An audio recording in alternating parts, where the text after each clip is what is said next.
Hi everyone. In this video, I'm going to be going over the Module 12 Master TA lecture for CIT 247. So in this lecture, I'm going to be going over the spanning tree protocol. I'm going to discuss its functionality, and then I'm going to provide a very brief overview on ether channels. So before we begin talking about STP or spanning tree protocol, let's discuss redundancy in networks. So redundancy is a crucial feature that helps maintain network availability. So you can see here in this little diagram I made, we have 4 switches, and each of them have multiple connections to one another. Or in other words, data, or the switches have multiple paths they can send data through to arrive at their destination. So for example, IOU1 here, it has 3 different paths to IOU4. You can go straight down to IOU4, you can take IOU2 and then go to IOU4, or we can also do the path from IOU3 to IOU4. So the reason we do this is that sometimes in a network a cable can go bad, it can be broken, or we might have some kind of configuration issue on a switch. So for example, if we have IOU3 here, or we have PC3 here, and we want to contact PC1, this cable goes down. Excuse me. PC3 can still ping PC1 by the switch IOU3 sending its data to IOU2, and then IOU2 sending the data to IOU1. So that's why placing multiple links between switches can keep data flowing even when a link goes down. However, there are some issues with redundancy. So while having redundant links between switches is helpful for availability, these links, when configured alone, can cause multiple problems. One of these problems is broadcast storms. This refers to broadcast frames being repeatedly forwarded throughout a network, causing needless bandwidth consumption. So this is like a broadcast frame basically sent over and over and over again in the network, and this severely hampers that network's performance. So this can be caused by just one frame looping between switches. So broadcast storms also are the root cause of 2 other problems, which are listed below. The other problem is MAC address instability. So this is the continual updating of a switch's MAC address table with incorrect entries in reaction to looping frames, which results in frames being sent to the wrong location. So basically, this really messes up the MAC address tables on switches, and they won't be able to properly send data from one computer to another. Finally, we have multiple frame transmission, which is looping frames creating multiple copies of the same frames being received by destination devices, which can confuse some applications. So when switches don't know how to send data to the proper destinations, computers actually end up receiving the incorrect data, and that can confuse a lot of applications, or like programs. So that's why we need STP, because its purpose is to prevent broadcast storms, which in turn prevents these 2 issues as well. So let's see how spanning tree protocol does this by discussing its functionality. The spanning tree protocol prevents looping frames by setting certain switch ports to forward frames and others to block them. So if you see in this little diagram here, I have this square with the letters BL that refers to blocked. So block ports do not process incoming frames, learn MAC addresses, and do not forward any frames except STP and RSTP messages. So basically all these ports will do is basically send STP updating messages just to make sure other ports are up and available, and if other ports go down, they can actually update themselves to be available. So basically, by blocking certain ports, we prevent broadcast storms. And also, port statuses, I already said that, sorry. So the one downside, however, to STP is a considerable decrease in performance. So while we do avoid the broadcast frame issue, we do have this issue where, like PC3, if it wants to contact PC1, it can't just use this port here in this setting. So it has to go from IOU2 to IOU1 and then PC1. So, yeah, STP does cause a bit of cause a bit of an inconvenience, but it is a lot better than having to deal with broadcast storms, that's for sure. And it also allows for availability too, by automatically updating statuses. So let's now discuss the STP configuration of root switches. So, one major feature of STP is selecting a root switch. So the process by which STP, or Spanning Tree Protocol, selects which ports to disable is automatic, but can be influenced through manual configuration. So this process is heavily dependent on which switch becomes the root switch. So this process starts by electing the root switch. This is the switch with the lowest BID, or bridge ID, which is a combination between the switch's priority value and MAC address. So the priority value is checked first. This is actually the STP priority value. You can actually manually edit this too to influence which switch becomes root. So to elect a root switch, the priority value is checked first. But if this number is the same between multiple switches, the MAC address is then compared. So we see in the diagram to the right, this picture right here, IUU1 would be the root switch. IUU1 would be the root switch. So this is because if you compare the port values, which is the 5-digit number before the colon, you'll see that IUU1 and IUU2 have lower priority numbers than IUU3 and IUU4. However, these two switches here are tied in priority number. So therefore, we take a look at the MAC address. So in both cases, the lowest number wins. So IOU1 has not only the lowest STP priority number, it also has the lowest MAC address. Counting from the first number here is 1, and then the first number in the MAC address here is 2. So therefore, IOU1 becomes root. So MAC addresses, it should be known that MAC addresses are typically static, but switch priorities can be configured. So in other words, the STP priorities can be configured to influence which switch becomes root. So after the root switch is selected through the election, all the ports in a LAN are placed in one of the following states. So there's root ports, which are ports on a switch that lead to the fastest path to the root switch. Each switch only has one root port, with the exception of the root switch, which we'll see in a minute. Also, there's also designated ports, which are determined per link between two switches. The switch with the lowest cost to route between these two switches gets the designated port. And finally, there are block ports, which are basically just disabled ports. They are selected alongside designated ports, with the switch having the greater cost to route, receiving the blocked port.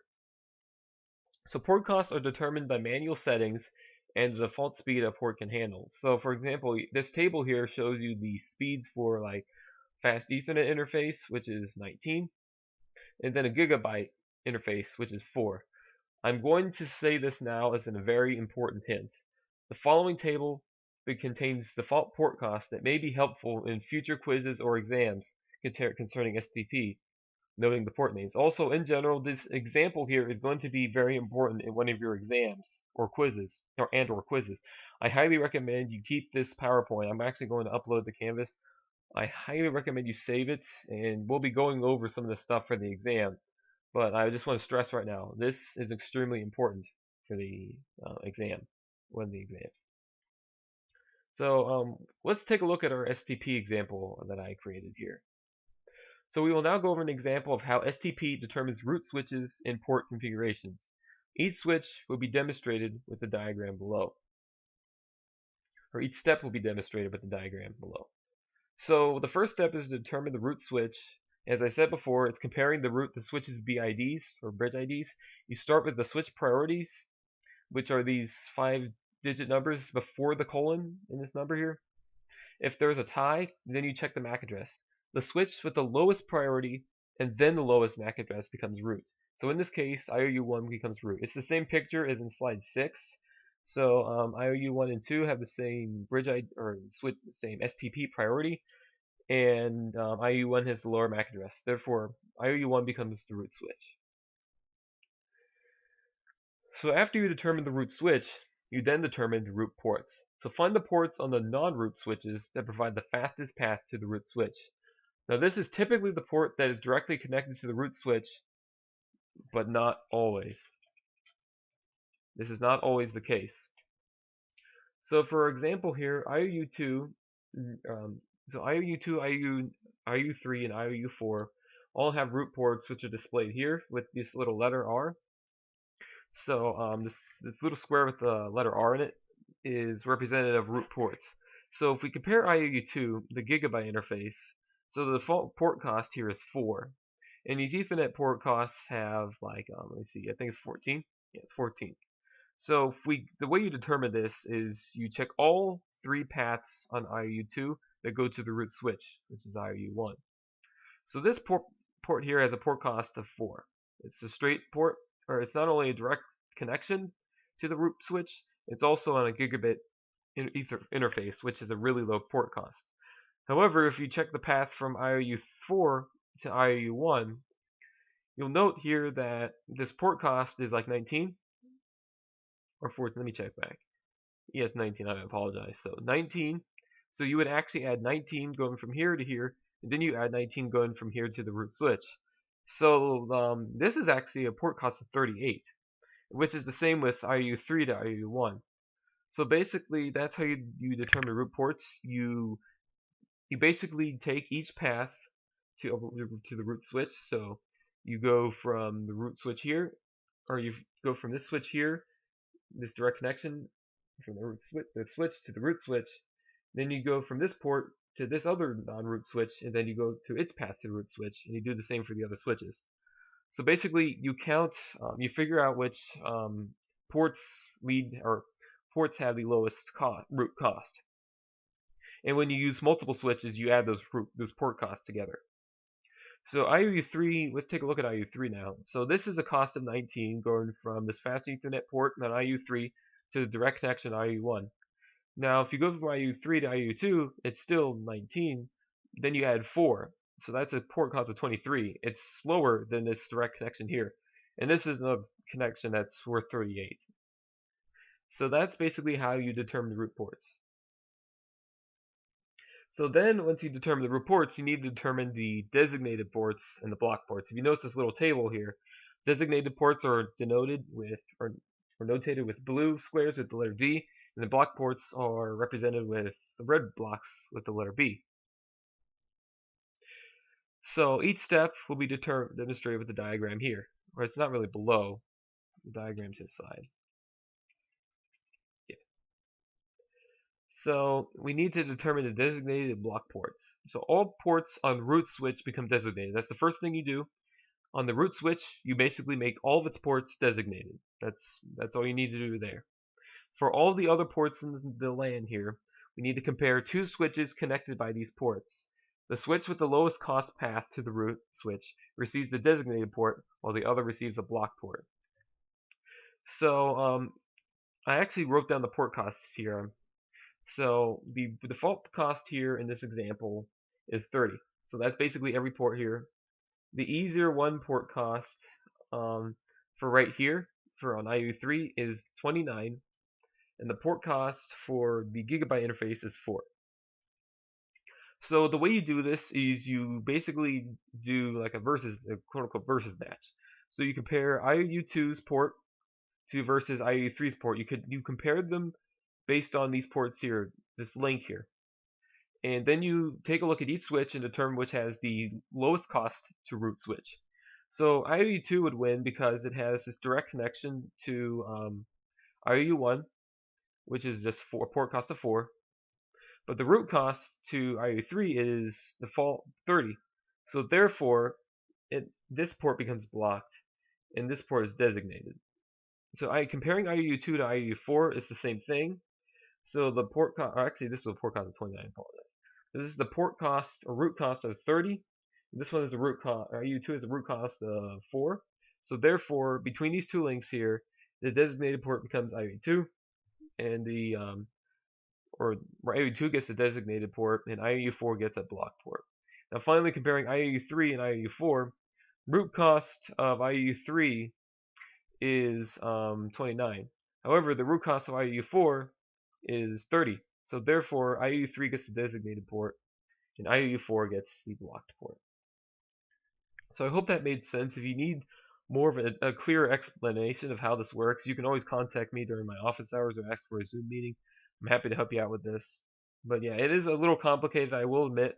But once you understand the pattern of how all this works, it'll become pretty easy. Even in the exams and quizzes, you'll be tested on this. It won't be too hard. And finally, there are ether channels.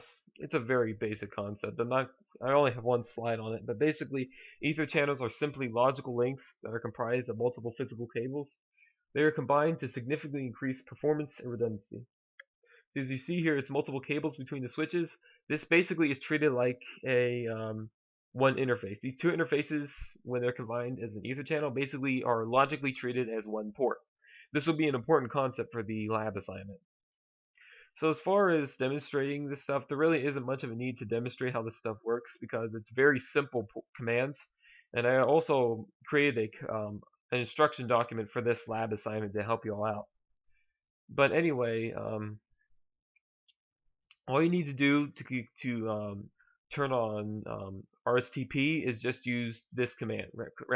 Spanning tree protocol rapid PVST. We'll be using rapid spanning tree protocol, which is basically an improved version of spanning tree protocol. But basically, that's all you do. You type this on all three switches.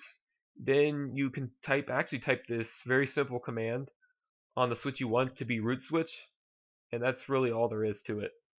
Optionally, you can configure the root priority, or the switch priority.